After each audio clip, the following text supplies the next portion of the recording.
બેસો બેસો.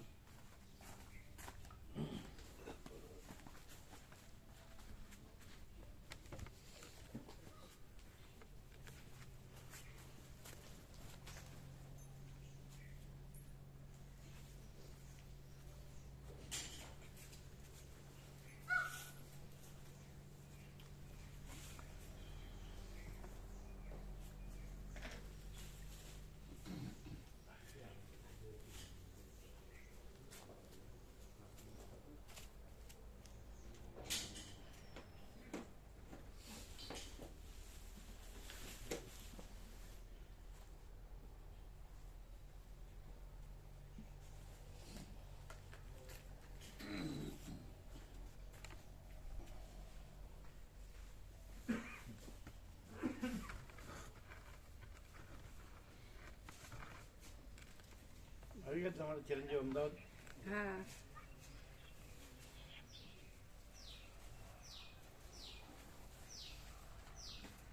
બ્રહ્મ કૃપા હિ કેવલમ આનંદ ઓમ ઓમ ઓમ. 17મીએ બધું સામાન સાથે લઈને આવશે. 17મીએ અત્યારે ગયા. હમણાં આવવાના હતા ને? અત્યારે ગયા ગોવા. કેમ? બધું સમેટીને પાછા આવશે ને તો 17મીએ. આમાં છઠ્ઠી આવવાના હતા ને? છઠ્ઠીએ જવાના એ ગયા એટલે અમે.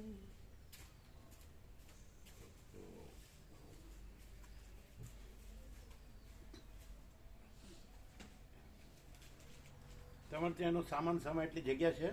હા, કરી છે. કે રિપેર કરાયું ને ઘર આખું રિપેર કરાયું એટલે એમાં જગ્યા થઈ. બરાબર.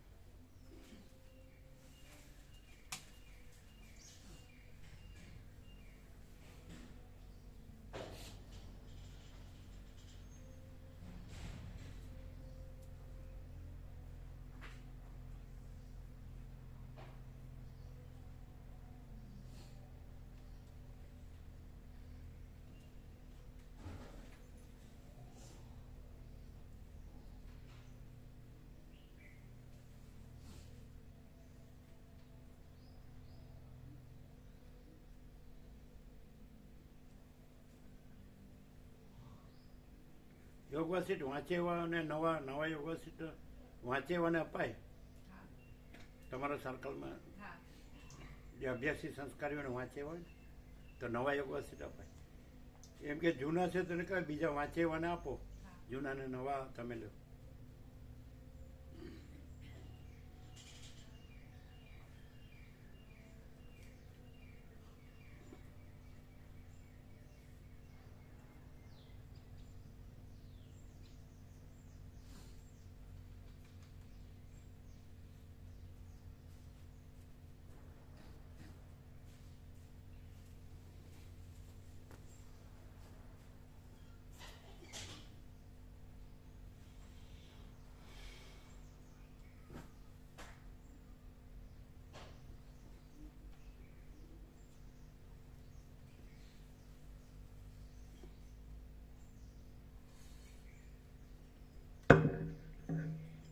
ઓમ ઓમ.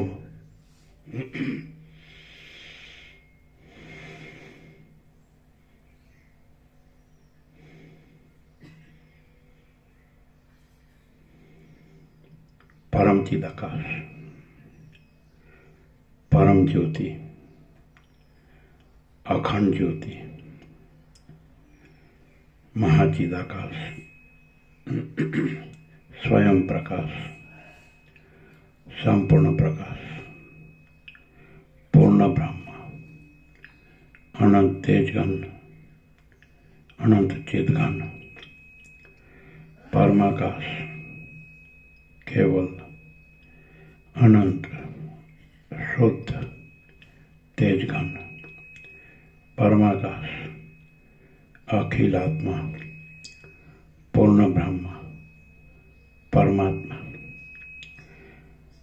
પરમ ચિદાકાશ, પરમ જ્યોતિ, અખંડ જ્યોતિ, અનંત પૂર્ણ પરમ ચિદાકાશ, પરમ શાંતિ, સ્વયં સિદ્ધ, સ્વયં પ્રકાશ, સ્વયં પૂર્ણ, स्वस्वरूप यही सब कुछ है, इसके सिवा कुछ नहीं है। शून्यभास अनंत कोटि महाकल्पो है ही नहीं। महाचिदाकाश स्वयं प्रकाश, संपूर्ण प्रकाश, महाचिदाकाश ज्योति, अनंत, अखंड, अभेद, महाचिदाकाश ज्योति, महातत्व, महासामान्य, महाचिदाकाश स्वसंवेद्य, सहज निर्विकल्प, महाचिदाकाश परम कैवल्य, परम शांति, परम चिदाकाश अनंत, पूर्ण, निरपेक्ष, सत, अनंत, संपूर्ण, अपरिकी, निर्भ्रांत, निरपेक्ष। वशिष्ठ राम वैराग्य प्रकरण राउंड 41मो राउंड।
आद्य परब्रह्म सद्गुरु देव की जय।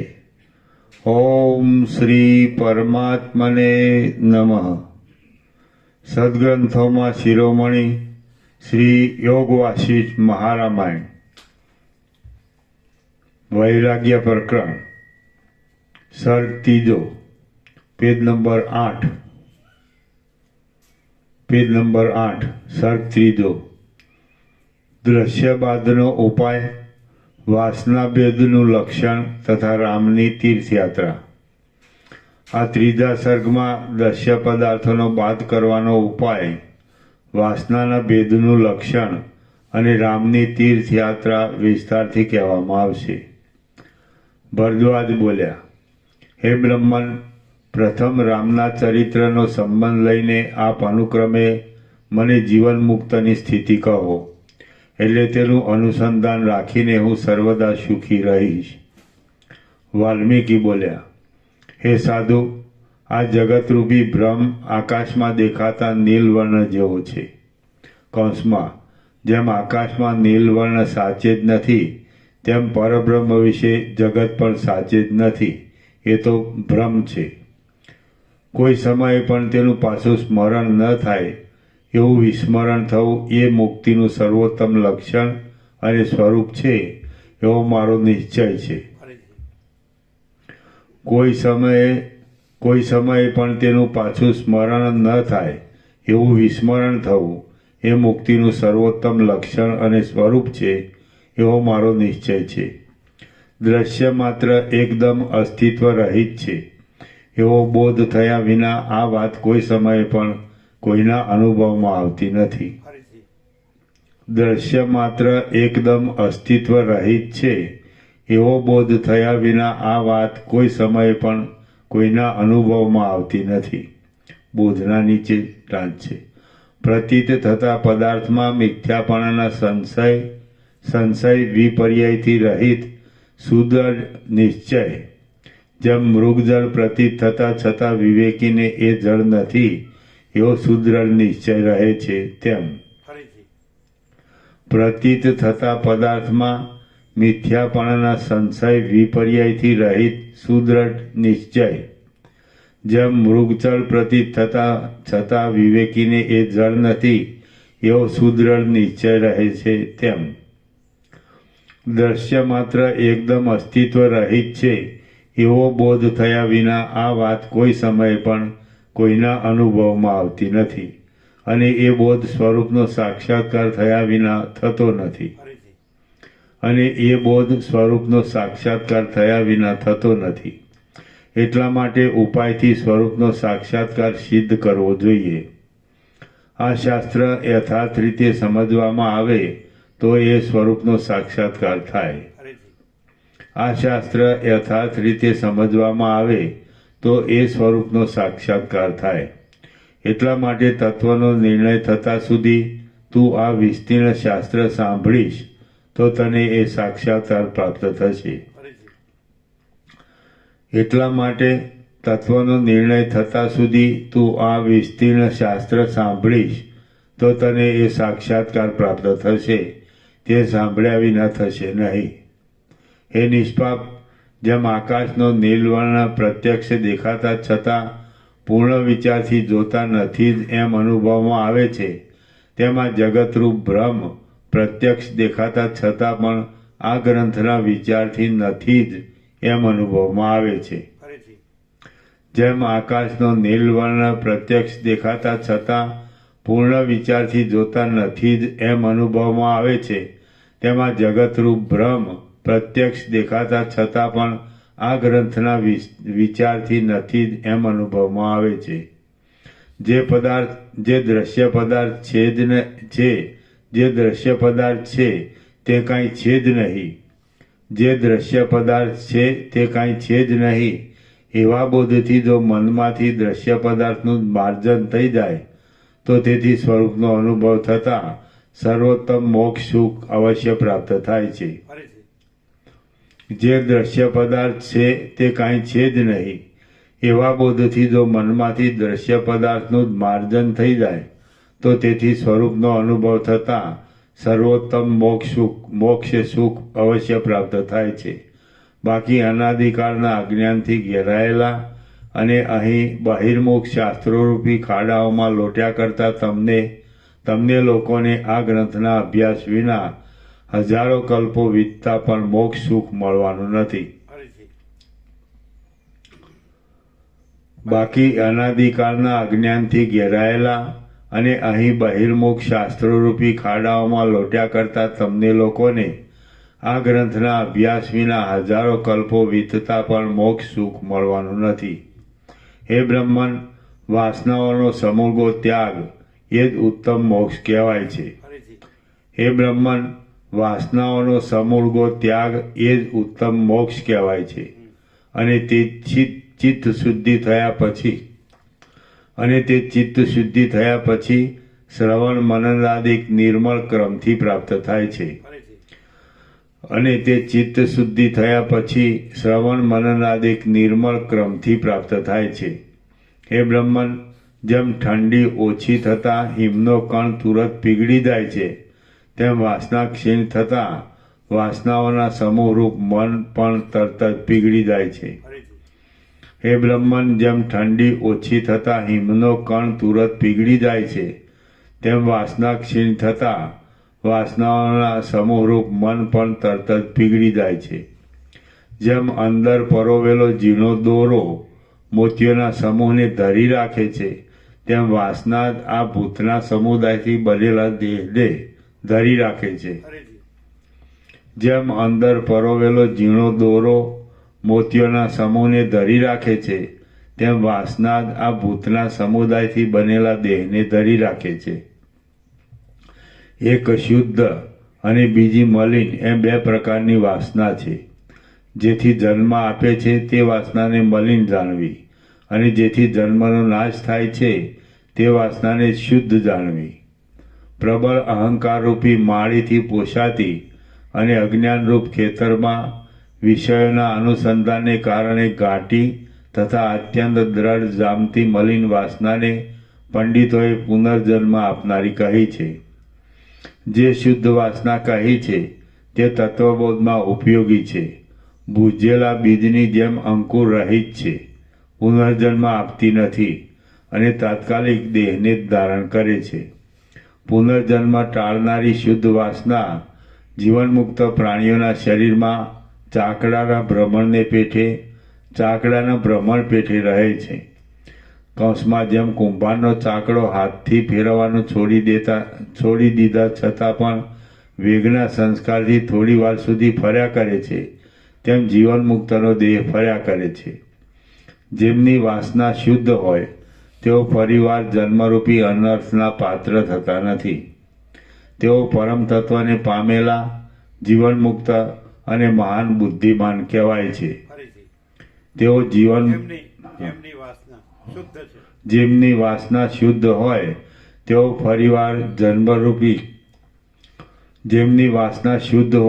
ફરીવાર જન્મરૂપી અનર્થના પાત્ર થતા નથી. તેઓ પરમ તત્વને પામેલા, જીવનમુક્ત અને મહાન બુદ્ધિમાન કહેવાય છે. મહામતિમાન રામ જે પ્રકારે જીવનમુક્તિનું પદ પામ્યા હતા તે પ્રકારે હું તારી પાસે જરા તથા મરણની શાંતિ વાસ્તે કહું છું, તું તે સાંભળ. હે મહાબુદ્ધિમાન ભરદ્વાજ, આ રામનો શુભ અનુક્રમ હું એવી રીતે કહીશ કે જેથી તું સર્વદા સઘળું સમજી શકીશ. કમળનયન રામ વિદ્યાભ્યાસ પૂરો થતાં વિદ્યાશાળામાંથી નીકળીને ઘેર આવ્યા અને ત્યાં નિર્ભયપણે અનેક પ્રકારના વિનોદોથી દિવસો કાઢવા લાગ્યા. આ સમયે દશરથ રાજા પૃથ્વીનું પાલન કરતા હતા અને સઘળી પ્રજાઓ શોક રહિત તથા સંતાપ રહિત હતી. એવામાં કોઈ એક દિવસે ગુણશાળી રામને મનમાં અનેક તીર્થો અને પવિત્ર આશ્રમો જોવાની અત્યંત ઉત્કંઠા થઈ.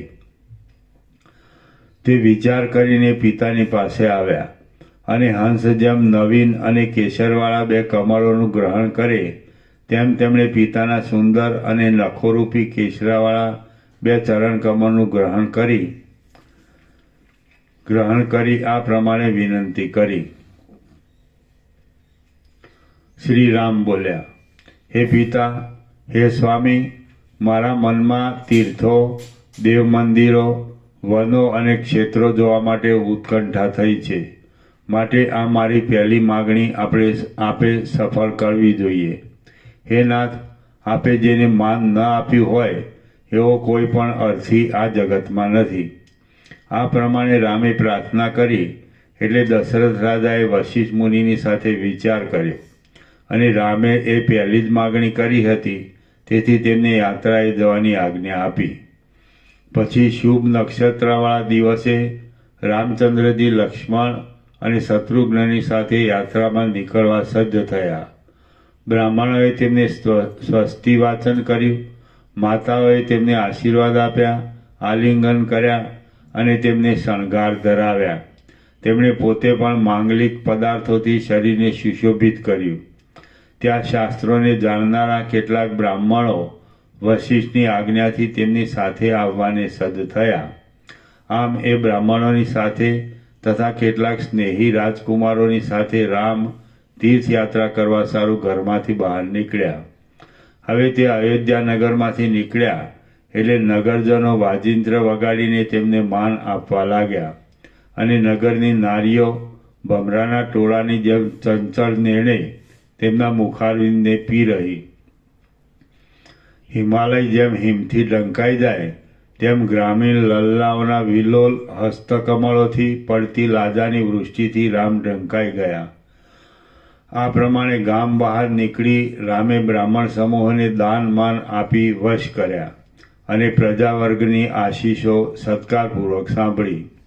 પછી દિશાઓના ભાગોને જોતા તે જુદા જુદા વનોમાં ફરવા લાગ્યા.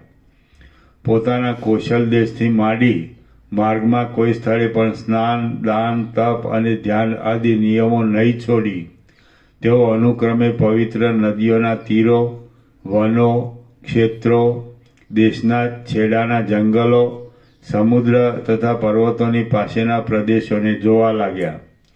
ચંદ્ર સમાન સ્વચ્છ જળવાળા ભાગીરથી કમળો જેવી નિર્મળ યમુના, સરસ્વતી, શતદ્રુ એટલે સતલજ, ચંદ્રભાગા, ઈરાવતી, વેણી, કૃષ્ણાની સાથે મળેલી વેણી, નિર્વિંધ્યા, સરયુ, ચર્મણવતી, ચંબલ, વિતસ્તા, વિપાસા, બાહુદા, પ્રયાગ, નૈમિષારણ્ય, ધર્મારણ્ય, ગયા, કાશી, શ્રીશૈલ, કેદાર, પુષ્કર, ક્રમથી પ્રાપ્ત થયેલું માનસરોવર, ઉત્તર માનસ, હયગ્રીવ તીર્થ, અગ્નિતીર્થ, ઇન્દ્રદુમ્ન સર નામનું મહાતીર્થ, કાર્તિકેય સ્વામી, શાલગ્રામ, વિષ્ણુના તથા સદાશિવના 64 સ્થાનકો, અનેક આશ્ચર્યોવાળા 4 સમુદ્રના તટો, વિંધ્યાચળની કુંજ, મંદરાચળની કુંજ, કુલ પર્વતોના સ્થળો,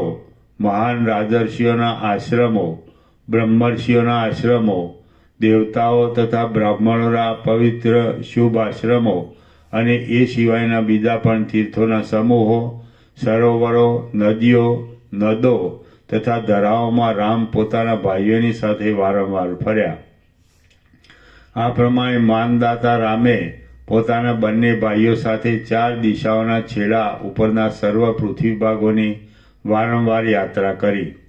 હવે દિશાઓમાં વિહાર કરીને શિવજી જેમ શિવલોકમાં પાછા ફરે તેમ દેવો, કિન્નરો તથા માનવોથી સન્માનિત થયેલા એ રઘુનંદન રામ આ અખિલ પૃથ્વીના દર્શન કરી પોતાને ઘેર પાછા ફર્યા.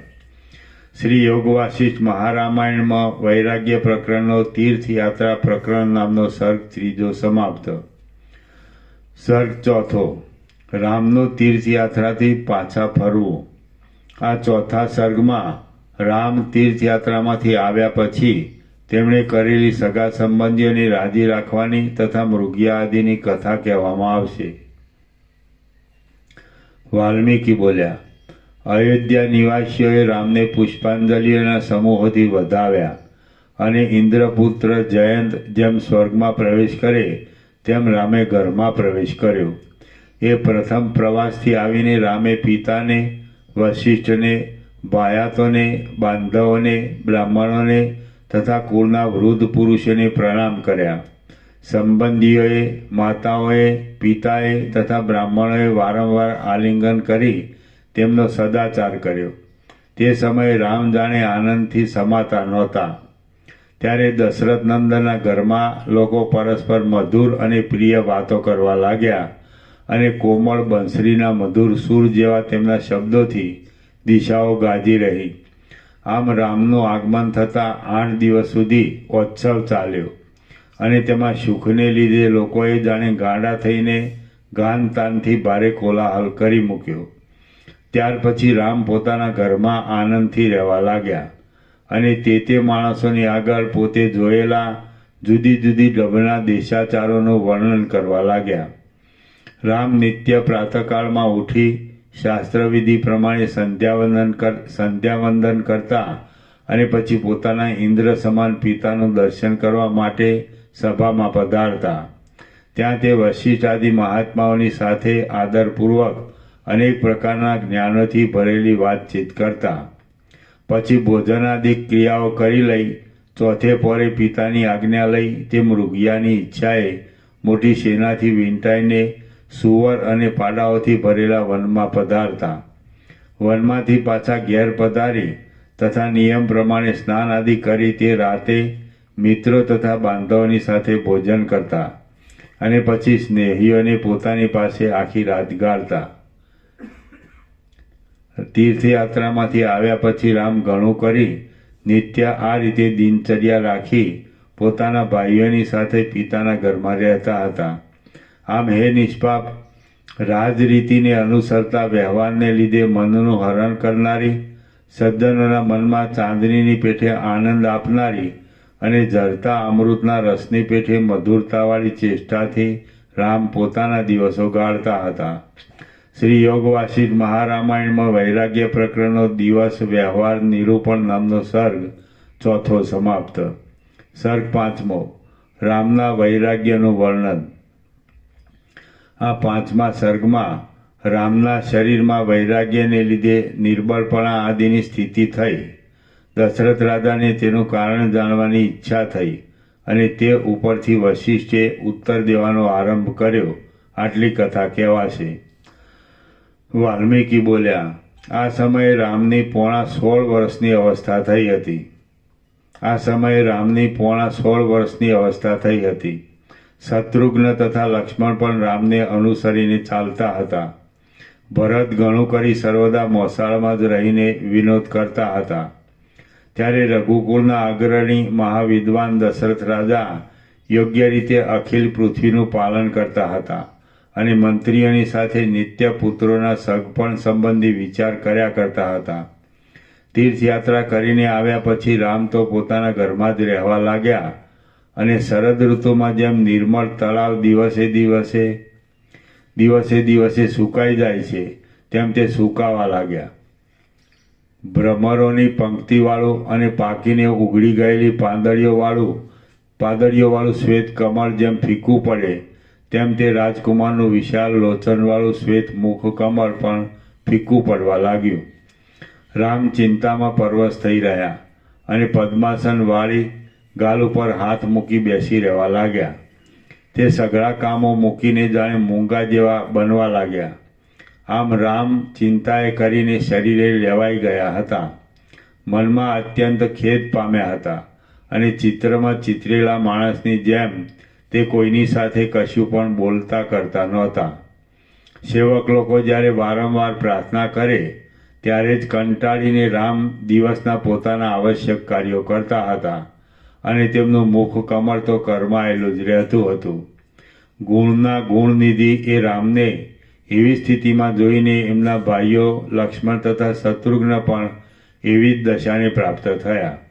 એ પ્રમાણે એ પુત્રોને મૂંઝાતા અને દુબળા પડતા જોઈને દશરથ રાજા તથા તેમની રાણીઓ સૌ ચિંતાથી વિવશ થઈ ગયા. સ્નેહભર્યા શબ્દોમાં રાજાએ રામને વારંવાર પૂછ્યું, ઓ દીકરા, તને એવી તે શી ભારે ચિંતા આવી પડી છે? પણ રામે તેનો કશો જ ઉત્તર આપ્યો નહીં. પિતાના ખોળામાં બેઠેલા એ રામે આટલું જ કહ્યું, હે પિતાજી, મને કાંઈ દુઃખ નથી. એમ કહીને કમલનયન રામ ચૂપચાપ બેસી રહ્યા. પછી દશરથ રાજે સઘળા કાર્યોને જાણનારા અને વક્તાઓમાં ઉત્તમ એવા વશિષ્ઠ મુનિને પૂછ્યું કે રામ શા માટે મૂંઝાય છે? રાજાએ આ પ્રમાણે પૂછ્યું એટલે વશિષ્ઠ મુનિએ વિચાર કરીને ઉત્તર આપ્યો કે હે શ્રીમાન મહારાજ, તમે ખેદ કરશો નહીં. રામને ચિંતા થવામાં પરિણામે સુખદાયી થાય એવું કંઈ કારણ છે. હે રાજા, જેમ બ્રહ્માંડમાં પંચ મહાભૂતો સૃષ્ટિના કે સંહારના વેગરૂપી મોટું કારણ ઉત્પન્ન થયા વિના અલ્પ કારણથી વધવા ઘટવા રૂપ વિકારને પ્રાપ્ત થતા નથી, તેમ સત્પુરુષો પણ મોટા અને મહત્વના કારણ વિના માત્ર સ્વલ્પ કારણથી કોપ, ખેદ કે મોટા હર્ષરૂપ વિકારને પામતા નથી. હે રાજા, જેમ બ્રહ્માંડમાં પંચ મહાભૂતો સૃષ્ટિના કે સંહારના વેગરૂપી મોટું કારણ ઉત્પન્ન થયા વિના અલ્પ કારણથી વધવા ઘટવા રૂપ વિકારને પ્રાપ્ત થતા નથી, તેમ સત્પુરુષો પણ મોટા અને મહત્વના કારણ વિના માત્ર સ્વલ્પ કારણથી કોપ, ખેદ કે મોટા હર્ષરૂપ વિકારને પામતા નથી.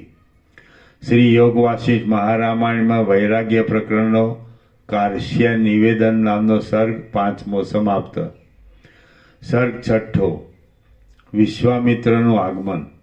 આ 6થા સર્ગમાં વિશ્વામિત્ર આવ્યા. દશરથ રાજાએ તેમની વિધિપૂર્વક પૂજા કરી અને તે પછી હર્ષપૂર્વક તેમનું કામ કરી દેવાની પ્રતિજ્ઞા કરી એ કથા કહેવામાં આવશે. વાલ્મીકી બોલ્યા, હે મુનિવર, વશિષ્ઠ આ પ્રમાણે વાત કરતા હતા અને સંદેહ તથા ખેદથી ઘેરાયેલા રાજા દશરથ ચિંતાનું કારણ જાણવા માટે મૌન ધરીને કંઈ વાર સુધી રાહ જોઈ રહ્યા હતા. ત્યારે રાજાના રાણીવાસમાં સર્વ રાણીઓ ઉદાસ થઈ ગઈ હતી અને રામની ચેષ્ટા સંબંધમાં સાવધાન રહી બેઠી હતી. એ જ સમયે વિશ્વામિત્ર નામના પ્રખ્યાત મહર્ષિ અયોધ્યા નરેશ દશરથ રાજાને મળવા સારું ત્યાં આવ્યા. ધર્મના કાર્યોમાં તત્પર રહેનાર એ બુદ્ધિમાન વિશ્વામિત્રના યજ્ઞનો ઉન્મત્ત થયેલા રાક્ષસ લોકો માયાના બળથી તથા શરીર આદિના બળથી ભંગ કરી નાખતા હતા. આ વિઘ્ન પડવાથી વિશ્વામિત્ર પોતાના યજ્ઞને નિર્વિઘ્ને સમાપ્ત કરી શકતા નહોતા. તેથી તે યજ્ઞની રક્ષા કરવા સારું તેમણે રાજાને મળવાની ઈચ્છા કરી. આમ એ રાક્ષસોના વિનાશ માટે સજ્જ થયેલા તે મહાતેજસ્વી તપોનિધિ વિશ્વામિત્ર અયોધ્યા નગરીમાં આવ્યા હતા. રાજાના દર્શનની ઈચ્છાથી વિશ્વામિત્રે ત્યાં દ્વારપાલોના વડાને કહ્યું કે હું ગાદીનો પુત્ર કુરુકવેશી વિશ્વામિત્ર આવ્યો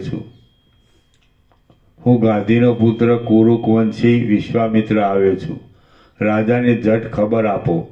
એમનું એ વચન સાંભળીને સર્વ દરવાનો મનમાં ગભરાઈ ગયા અને એમના વચનથી પ્રેરાઈને રાજમંદિરમાં ગયા. ત્યાં રાજમહેલે જઈને તે પ્રતિહારોએ પોતાના ઉપરીને સમાચાર આપ્યા કે વિશ્વામિત્ર ઋષિ આવ્યા છે. એટલે તે વડા છડીદારે સભામાં રાજાઓના મંડળથી વીંટાઈને બેઠેલા દશરથ રાજાની પાસે તુરત આવીને વિજ્ઞપ્તિ કરી કે હે દેવ, દેવડીએ એક મહાતેજસ્વી શ્રીમાન પુરુષ ઊભા છે. બાલ સૂર્યના જેવી તેમની કાંતિ છે અને લાલ લાલ અગ્નિના જેવો તેમનો જટાજૂટ છે. ઝગમગતી ધજાઓની ટોચો, ઘોડાઓ, હાથીઓ અને આયુધો સાથેનો એ આખો પ્રદેશ તેમણે પોતાના તેજ કિરણોથી કાંચન વર્ણો કરી દીધો છે. એવા એ વિશ્વામિત્ર મુનિ પધાર્યા છે. છડીદારે આ પ્રમાણે વિનયભરી વાણીમાં રાજાને નિવેદન કર્યું. છડીદારના આ વચન સાંભળતા નૃપતિ શ્રેષ્ઠ દશરથ સુવર્ણના સિંહાસન ઉપરથી ઉઠ્યા અને સાથે તેમના સામંતો તથા મંત્રીઓ પણ ઊભા થયા.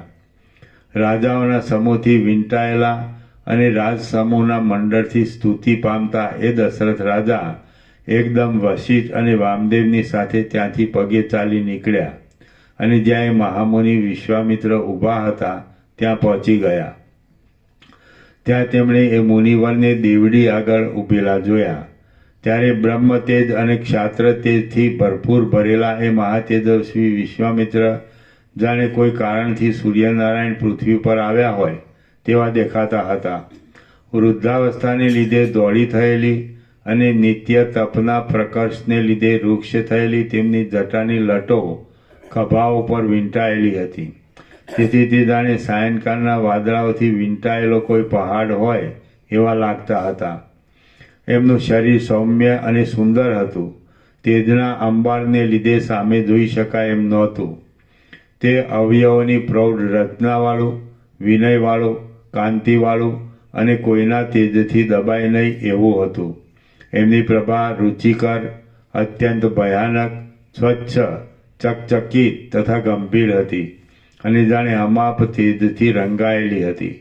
પ્રસન્ન મનવાળા એ મુનિએ હાથમાં અનિંદિત, સ્નિગ્ધ અને અનંતકાળ સુધી ચાલેલા પોતાના જીવનના મિત્રરૂપ એવું એક કમંડળું ધારણ કર્યું હતું. તેમનું ચિત્ત કરુણાથી ભર્યું હતું. તેથી પ્રસન્ન મધુર ભાષણોથી તથા કટાક્ષોથી તે જાણે આ સર્વ પ્રજાને અમૃતથી નવડાવી રહ્યા હતા. એમની આંખની ભ્રમરો દોડી તથા ઊંચી હતી અને અંગ ઉપર એમણે યોગ્ય ઉપવીત ધારણ કર્યા હતા. જોનારાઓના મનમાં એ જાણે અપાર વિસ્મય ઉત્પન્ન કરતા હતા. એવા મુનિને જોઈને દશરથ રાજે દૂરથી સાષ્ટાંગ દંડવત પ્રણામ કર્યા. તે વખતે તેમના મુકુટમાંના મણીઓ પડવાથી પૃથ્વી જાણે મણીઓથી માળાવાળી થઈ ગઈ. ત્યારે સૂર્ય જેમ ઇન્દ્રને આશીર્વાદ આપે તેમ વિશ્વામિત્રે પણ મધુર અને ઉદાર વાણીથી તે પૃથ્વીનાથને આશીર્વાદ આપ્યા. પછી વશિષ્ઠ આદિ સઘળા બ્રાહ્મણોએ પણ એમને આદરપૂર્વક સ્વાગત આદિ ક્રમથી સત્કાર આપ્યો. દશરથ રાજા બોલ્યા, હે મહાત્મા, સૂર્ય જેમ દર્શન આપીને કમલવનોને અનુગ્રહ કરે છે તેમ આપ તેજસ્વીએ આમ ઓચિંતા દર્શન આપીને અમને અનુગ્રહ કર્યો છે. હે મુનિ, અનાદિ, વિકાર રહિત અને વિનાશ રહિત જે અખંડ સુખ છે તે આજ મને આપના દર્શનથી મળ્યું છે. આપ આજે અહીં પધારી અમારી ભાળ લીધી છે. તેથી કરીને અમે સાચે જ ધર્મરીતિએ ભાગ્યશાળી લોકોમાં પ્રથમ ગણના પાત્ર થયા છીએ. વાલ્મીકી બોલ્યા. આ પ્રમાણે બોલતા બોલતા બીજા રાજાઓ અને મહર્ષિઓ પણ યોગ્ય ઉપચાર કરી સભાના સ્થાનમાં આવ્યા અને પોતપોતાના આસનો પર બેઠા. તપની લક્ષ્મીથી દીપી રહેલા તે ઋષિવરને જોઈ પ્રસન્ન મુખવાળા દશરથ રાજાએ અપરાધ થવાની બીકથી પોતાને હાથે જ અર્ઘ્યનું જળ લાવીને તેમને નિવેદન કર્યું. અપરાધની નીચે ટાંચ છે. પૂજ્ય પુરુષના અર્ઘ્ય માટેનું જળ સેવક પાસે મંગાવવું તે અપરાધ ગણાય છે.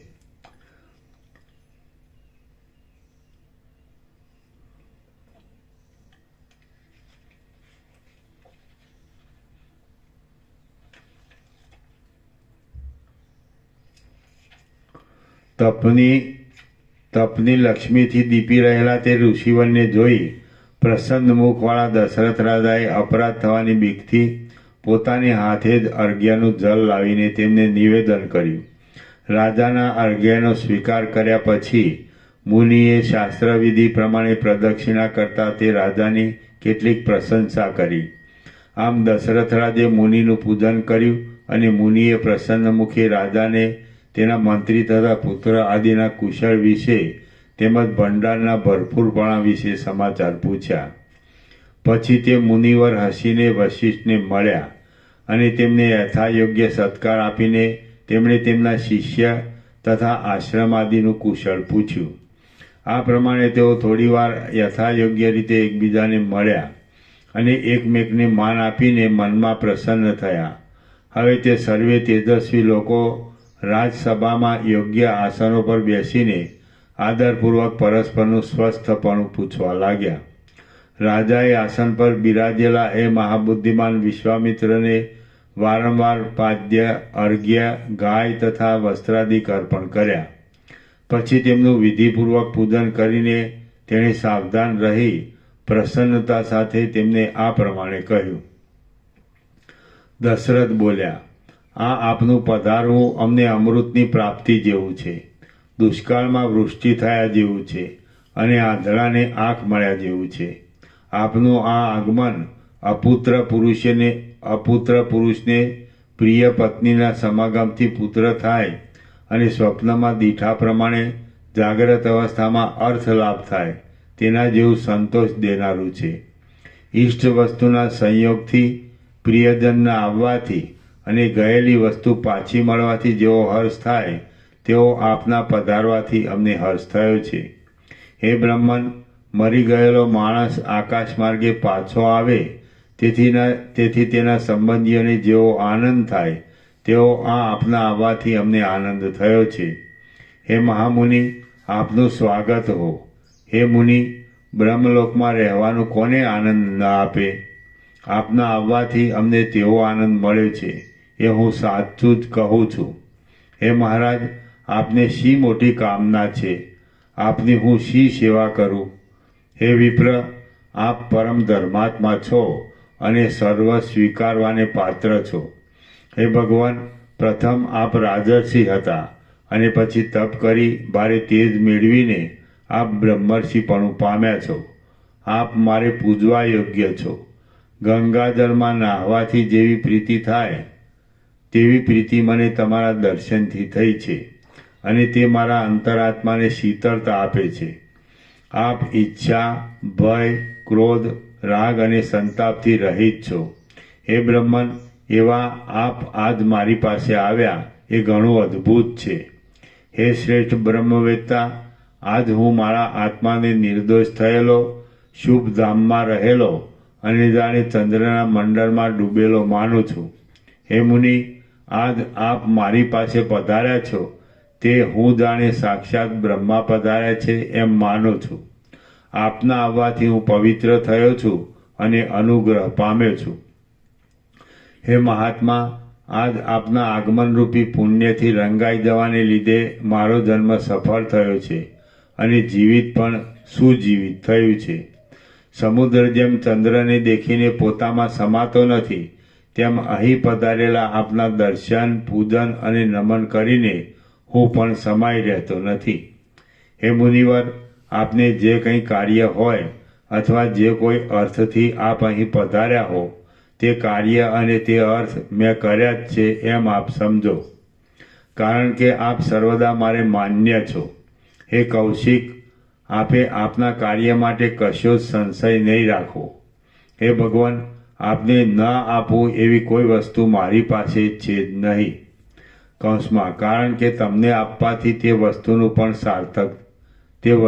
પણ સાર્થક થશે. આપે આપના કામના સંબંધમાં કાંઈ પણ પ્રકારે સંદેહ રાખવો જોઈએ નહીં. આપનું જે કાંઈ કામ હશે તે હું ધર્મની રીતિ પ્રમાણે સઘળું કરી આપીશ. આપ મારા પરમ ઈષ્ટદેવ છો.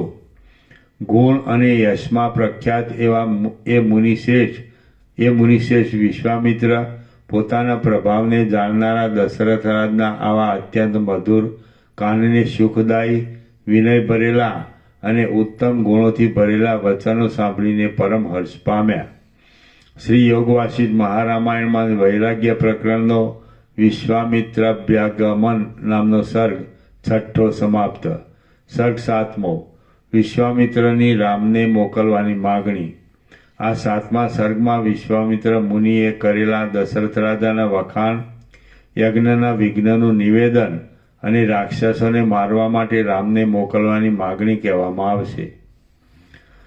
વાલ્મીકી બોલ્યા, એ પ્રમાણે સિંહ સમા દશરથ રાજના અદ્ભુત અને વિસ્તારભર્યા વચન સાંભળીને મહાતેજસ્વી વિશ્વામિત્ર હર્ષથી રોમાંચિત થયા અને દશરથ રાજાને નીચે પ્રમાણે કહેવા લાગ્યા. વિશ્વામિત્ર બોલ્યા, હે રાજસિંહ, પૃથ્વીમાં મહાવંશમાં જન્મેલા અને વશિષ્ઠના કહ્યા પ્રમાણે વર્તમાન તમને આવું બોલવું યોગ્ય જ છે. પણ હે રાજસિંહ, મારા મનમાં રહેલું જે વચન છે તે કરી આપવાનો નિશ્ચય રાખજો અને તમારા ધર્મનું પાલન કરજો. હે પુરુષ શ્રેષ્ઠ, હું સિદ્ધિને વાસ્તે યજ્ઞ કરવાનો આરંભ કરું છું, પણ ભયંકર રાક્ષસો મને તેમના વિઘ્ન કરવામાં સજ્જ રહે છે. જ્યારે હું યજ્ઞથી દેવતાઓના સમૂહનું યજન કરું છું, ત્યારે રાક્ષસો મારા યજ્ઞને રંજાડ કરે છે. મેં ઘણી વાર યજ્ઞ માંડી જોયો, પણ ફેરે એ રાક્ષસ નાયકો યજ્ઞભૂમિને માંસથી થતા લોહીથી છાંટી દે છે. આ પ્રમાણે મારા ઘણા યજ્ઞો વિંખાઈ ગયા અને મારો પરિશ્રમ માથે પડ્યો, એટલે ઉત્સાહરહિત થઈને હું તે સ્થળેથી અહીં આવ્યો છું. હે રાજા, એ રાક્ષસોને શાપ આપવાની મને ઈચ્છા થતી નથી, કારણ કે એ કર્મ જ એવું છે કે તેમાં કોઈને શાપ અપાય નહીં. એ મહાયજ્ઞ સંબંધમાં મારી આવી યજ્ઞ દીક્ષા છે, માટે જો તમે કૃપા કરો તો જ મને નિર્વિઘ્ને દીક્ષાનું મોટું ફળ મળે. હું પીડિત છું અને શરણ મેળવવાની ઈચ્છાથી આવ્યો છું. તમારે મારું રક્ષણ કરવું જોઈએ, કેમ કે સારા યાચકોને નિરાશ કરી પાછા વાળવા એ એક રીતે તેમનો પરાભવ કરવા જેવું છે. તમારે મદોન્મત્ત સિંહના જેવા પરાક્રમી અને ઇન્દ્રના જેવો વીર્યવાન રામ નામે શ્રીમાન પુત્ર છે, તે રાક્ષસોને ચીરી નાખે એમ છે. હે રાજસિંહ, માથામાં જુલ્ફાવાળો અને સાચા પરાક્રમવાળો તમારો એ સુરવીર પાટવી પુત્ર રામ તમારે મને સોંપવો જોઈએ. હું મારી દિવ્ય શક્તિથી તેનું રક્ષણ કરીશ, એટલે એ રામ મારા યજ્ઞનો ભંગ કરનારા રાક્ષસોના માથા કાપી શકશે. હું એ રામનું ઘણા પ્રકારનું અનંત કલ્યાણ પણ કરીશ, અને તેથી તે ત્રણેય લોકમાં પૂજ્ય થશે. જેમ હરણા ક્રોધ પામેલા કેસરીને જોઈને વનમાં તેની સામે ઊભા રહી શકતા નથી, તેમ એ રાક્ષસો પણ રામને જોઈને રણમાં સામા ઊભા રહી શકશે નહીં. જેમ મદોન્મત્ત હાથીઓની સાથે યુદ્ધ કરવામાં ક્રોધ પામેલા કેસરી વિના બીજો કોઈ સમર્થ નથી, તેમ એ રાક્ષસોની સાથે યુદ્ધ કરવામાં રામ વિના બીજો કોઈ પુરુષ સમર્થ નથી. એ પાપી રાક્ષસો ખર તથા દૂષણના સેવક છે, પરાક્રમથી છકી ગયા છે, રણમાં કાળકૂટ જેવા છે અને કોપ પામેલા કાળ જેવા છે. તો પણ હે રાજસિંહ, જેમ રજના કણો વરસાદની સતત પડતી ધારાઓને સહન કરી શકતા નથી, તેમ તેઓ રામના બાણોને સહન કરી શકશે નહીં. હે રાજા, તમારે પુત્રનો અતિ સ્નેહ રાખવો યોગ્ય નથી, કેમ કે આ સંસારમાં મહાત્માઓને અપાય નહીં એવી કોઈ પણ વસ્તુ નથી. રાક્ષસો મુવાદ પડ્યા છે એમ હું જાણું છું, અને તમે પણ એમ જ સમજો, કારણ કે અમારા જેવા જ્ઞાનીઓ સંદેહ ભરેલી વાતમાં પડે જ નહીં. કમળ સરખા નેત્રવાળા મહાત્મા રામને હું જાણું છું, તેમ મહાતેજસ્વી વશિષ્ઠ તેમજ બીજા દીર્ઘદ્રષ્ટાઓ પણ તેમને જાણે છે. જો તમારા મનમાં ધર્મનું, મહત્તાનું અને યશનું રક્ષણ કરવાની ઈચ્છા હોય તો મેં ધાર્યું છે તે પ્રમાણે તમારે રામને મારા હાથમાં આપવા જોઈએ. મારો એ યજ્ઞ 10 અહોરાત્ર પહોંચે એમ છે, અને તેમાં રામે યજ્ઞનો ભંગ કરનારા મારા વેરી રાક્ષસોને મારવાના છે. હે કુકુત્સવંશી દશરથ, વશિષ્ઠ આદિ તમારા સર્વ મંત્રીઓએ પણ આ વિષયમાં સંમતિ આપવી યોગ્ય છે. આથી તેમની સંમતિ લઈને રામને મોકલો. હે કાલવેદતા રઘુવંશી, મારો યજ્ઞ કરવાનો સમય ચાલ્યો જાય નહીં તેમ કરો. તમે મનમાં કોઈ જાતનો શોક રાખો નહીં. તમારું કલ્યાણ થાઓ. યોગ્ય સમયે કરેલું નાનું સરખું કામ પણ ઉપકારક થાય છે, અને સમય વીતી ગયા પછી કરેલું મોટું કામ પણ નકામું નીવડે છે.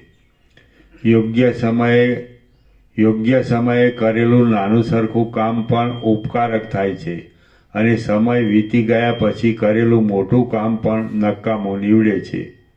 વાલ્મીકી બોલ્યા, મહાતેજસ્વી અને ધર્માત્મા એવા એ મુનીશ્વર વિશ્વામિત્ર ધર્મ તથા અર્થથી ભરેલા આટલા વચન બોલીને બંધ રહ્યા. મોટા પ્રભાવવાળા દશરથ રાજા મુનીશ્વર વિશ્વામિત્રના વચન સાંભળી તેમને યુક્તિભરો ઉત્તર દેવા સારું જરાવાર ચૂપ રહ્યા. કારણ કે જેનું મનમાં ધારેલું કરી આપવાનું ન હોય તે બુદ્ધિમાન પુરુષ યુક્તિ ભરેલો ઉત્તર મળ્યા વિના સંતોષ પામે નહીં. શ્રી યોગ વાસિષ્ઠ મહારામાયણમાં વૈરાગ્ય પ્રકરણનો વિશ્વામિત્ર વાક્ય નામનો સર્ગ 7મો સમાપ્ત. સર્ગ 8મો, દશરથ રાજાને થયેલો ખેદ. આ 8મા સર્ગમાં સ્નેહને લીધે દશરથ રાજાએ કરેલું યુદ્ધમાં રામની અયોગ્યતાનું વર્ણન અને રાવણ આદિનું બળ જાણીને રાજાને થયેલો ખેદ કહેવામાં આવશે. વાલ્મીકી બોલ્યા, આમ રાજસિંહ દશરથ વિશ્વામિત્રનું એ બોલવું સાંભળી ઘડીભર તો જળ જેવા થઈ ગયા, અને પછી રાંક પડે નીચે પ્રમાણે બોલ્યા. દશરથ બોલ્યા, અરે એ કમળલોચન રામને હજી પૂરા 16 વર્ષ પણ થયા નથી, માટે રાક્ષસોની સાથે યુદ્ધ કરવાની હું એનામાં યોગ્યતા જ દેખતો નથી. હે પ્રભુ, આ પૂરી અક્ષહેણી સેના સજ્જ છે. અક્ષહેણી એટલે 21,870 રથ, 21,870 હાથી, 65,610 ઘોડા અને 1,06,350 પાળા મળીને એક અક્ષહેણી સેના થાય છે. હે પ્રભુ, આ પૂરી અક્ષહેણી સેના સજ્જ છે. હું તેનો સ્વામી છું. એ સેનાથી વીંટાઈને હું પોતે તે રાક્ષસોની સાથે યુદ્ધ કરીશ.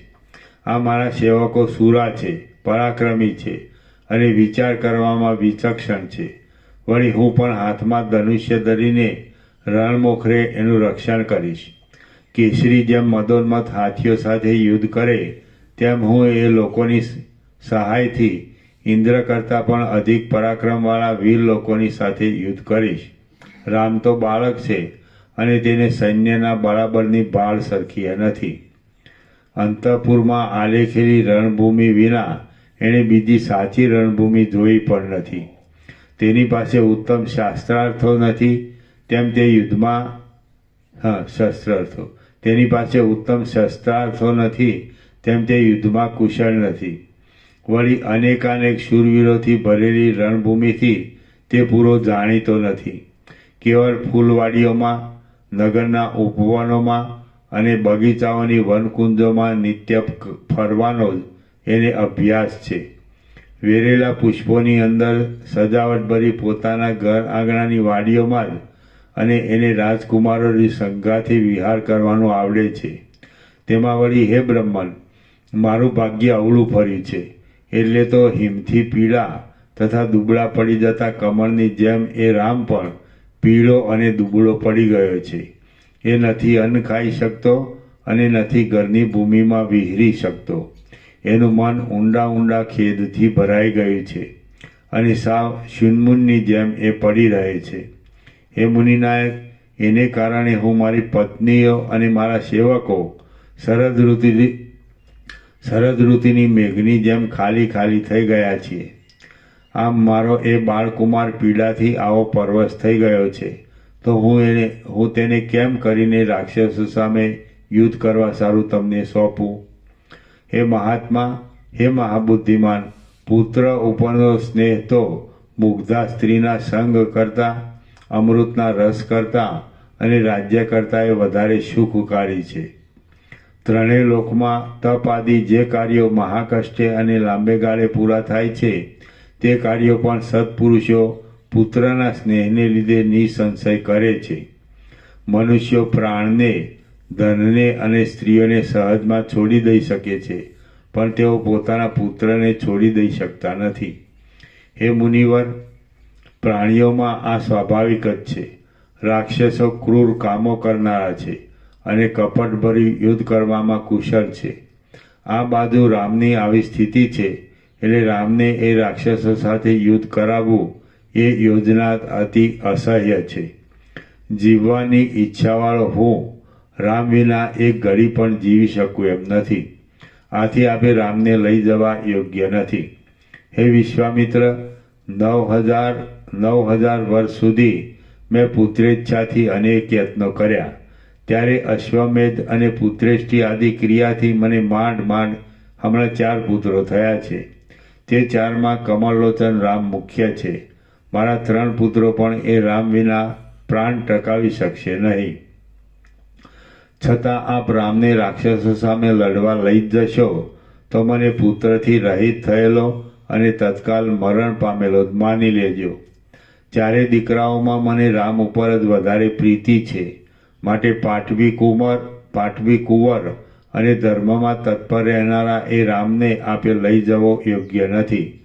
આપ જો રાક્ષસોના સૈન્યને હણાવવા જ ઈચ્છતા હો તો ચાલો, મારી ચતુરંગ રથ, હાથી, ઘોડા તથા પાળા સેના સાથે મને લઈ જાઓ. તે રાક્ષસો કેવા વીર્યવાન છે, તેના કોના પુત્રો છે, કેવું વર્તન રાખે છે, કેટલા છે, કોણ છે, આ બધું આપ ફોડ પાડીને મને કહો. હે બ્રહ્મન, કપટથી યુદ્ધ કરનારા એ રાક્ષસો સાથે રામે, મારા બાળકોએ અથવા મારે કેવી રીતે યુદ્ધ કરવું? એ દુર્ભાગી રાક્ષસો સામે મારે મહાસંગ્રામમાં કેવી રીતે ઊભા રહેવું? હે બ્રહ્મન, આપ આ બધું મને કહો. કારણ કે રાક્ષસો બળથી ઉત્કટ હોય છે. સંભળાય છે કે વિશ્રવા મુનિનો પુત્ર અને સાક્ષાત વૈશ્રવણ કુબેરનો ભાઈ એવો રાવણ નામનો એક મહાબળવાન રાક્ષસ છે. તે દુર્મત્યો જો આપના યજ્ઞમાં વિઘ્ન કરતો હોય તો અમે એ દુરાત્માની સાથે સંગ્રામમાં ઉતરી શકીએ એમ નથી. હે બ્રહ્મન, કોઈ સમયે કાળની ગતિથી પ્રાણીઓમાં ભારે પરાક્રમ અને ભારે વિભૂતિઓ ઉદય પામે છે અને કોઈ સમયે કાળની ગતિથી તે અસ્ત પણ પામે છે. એટલે આજને સમયે અમે રાવણ આદિ શત્રુઓની સામે થવાને અશક્ત છીએ. હમણાં ઈશ્વરની એવી જ ઈચ્છા છે. માટે હે ધર્મજ્ઞ, આપ મારા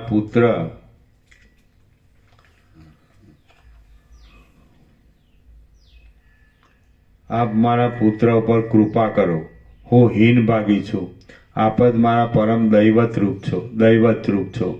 દેવ, દાનવ, ગંધર્વ, યક્ષ, પક્ષી અને નાગ લોકો પણ રાવણની સાથે યુદ્ધ કરવાને સમર્થ નથી. તો પછી માનવીના તો ભારત શા?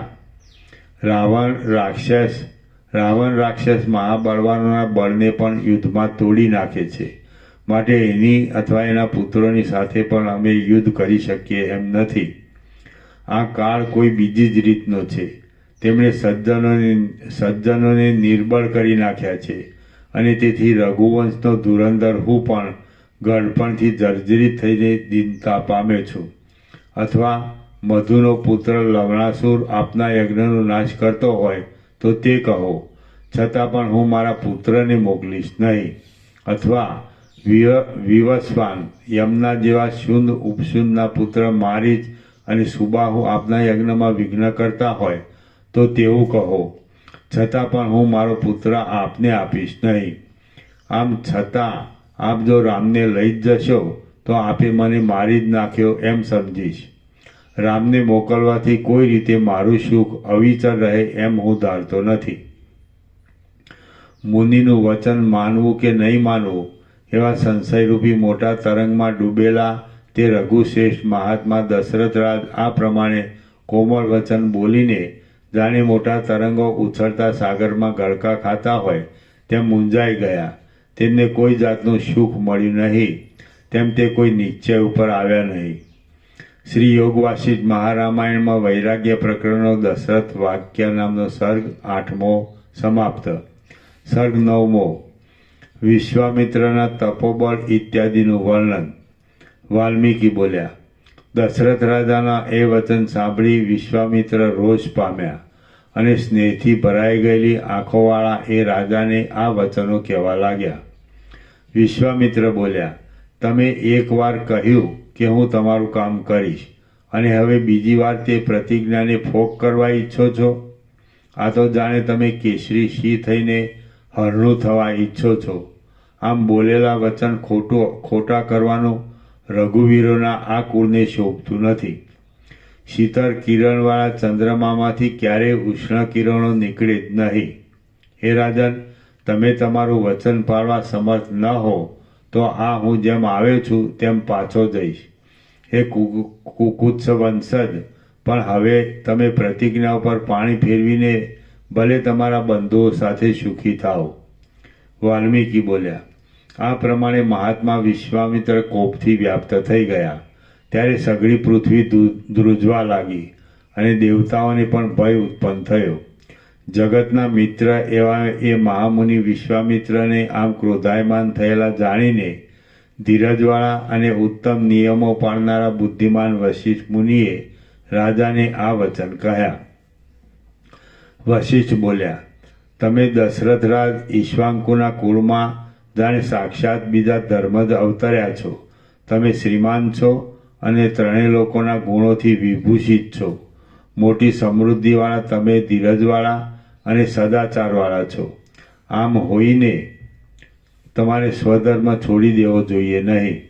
તમે ત્રણેય લોકમાં પ્રખ્યાત છો અને ધર્મ તથા યશથી સંપન્ન છો. માટે તમે સ્વધર્મને અનુસરો અને ધર્મનો ત્યાગ ન કરો. ત્રિભુવનના સ્વામી એવા આ મુનિનું વચન તમારે માથે ચડાવવું જ જોઈએ. હે રાજન, તમે પ્રથમ કામ કરીશ એવી પ્રતિજ્ઞા કરી ચૂક્યા છો. હવે તમે તે નહીં કરો તો તેથી તમારો યજ્ઞ અને જલાશય આદિ કરવાનું ધર્મ નિષ્ફળ થશે. માટે તમે રામને મોકલો. તમે ઈક્ષ્વાકુના વંશમાં જન્મ્યા છો અને વળી પોતે દશરથ છો, છતાં તમે વચન નહીં પાળો તો પછી બીજો કોણ પોતાનું વચન પાળશે? તમારા જેવાઓએ બાંધેલા નિયમો ઉપરથી તો બીજા લોકો પણ મર્યાદા છોડતા નથી, તો તમારે તો એ મૂકવી જ ન જોઈએ. રામે ભલે અસ્ત્રવિદ્યાનો અભ્યાસ કર્યો હોય કે ન કર્યો હોય, પરંતુ જેમ અગ્નિએ રક્ષેલા અમૃતનો બીજાઓ પરાભવ કરી શકતા નહોતા, તેમ આ પુરુષશ્રેષ્ઠ વિશ્વામિત્રે રક્ષેલા એ રામનો પણ રાક્ષસો પરાભવ કરી શકશે નહીં. આ વિશ્વામિત્ર મુનિ મૂર્તિમાન ધર્મ છે. સૌ પરાક્રમીઓમાં શ્રેષ્ઠ છે.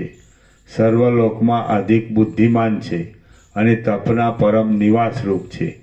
એ વિશ્વામિત્ર વિવિધ અસ્ત્રોને જાણે છે. સચરાચર ત્રૈલોક્યમાં બીજો કોઈ પુરુષ તે જાણતો નથી અને જાણશે પણ નહીં. દેવો, ઋષિઓ, અસુરો, રાક્ષસો, નાગો, યક્ષો અને ગંધર્વો એ સઘળા ભેગા થાય તો પણ તે કોઈ વિશ્વામિત્રની તોલે આવે એમ નથી. આ વિશ્વામિત્ર પૂર્વે જ્યારે રાજ કરતા હતા ત્યારે તપથી પ્રસન્ન થયેલા સદાશિવે એમને કૃષાશ્વ નામના પ્રજાપતિએ ઉત્પન્ન કરેલા સર્વ દુર્જય અસ્ત્રો આપ્યા છે. સંહાર કરવામાં રુદ્રની સમાનતા ધરાવનારા વીર, દીપ્તિવાળા અને અદ્ભુત સામર્થ્યવાળા એ કૃષાશ્વના પુત્રો એટલે અસ્ત્રો વિશ્વામિત્રનું સેવન કરે છે. જયા અને સુપ્રભા નામની દક્ષ પ્રજાપતિની સુંદર કેડવાળી બે પુત્રીઓ કૃષાશ્વ પ્રજાપતિની સ્ત્રીઓ છે.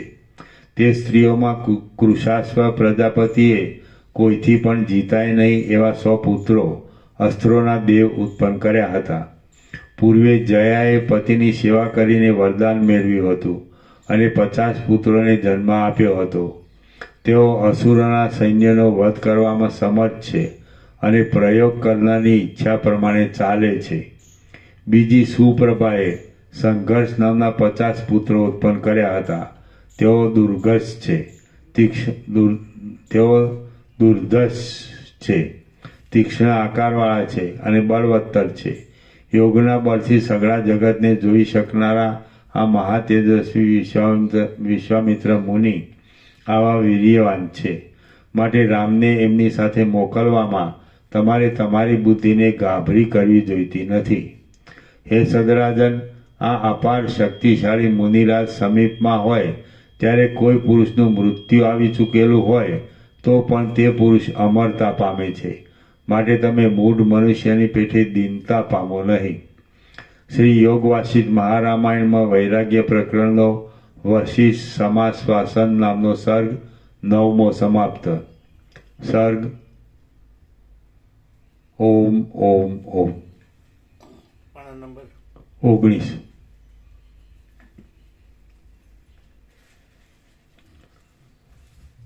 પ્રસાદ આપી દો.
બે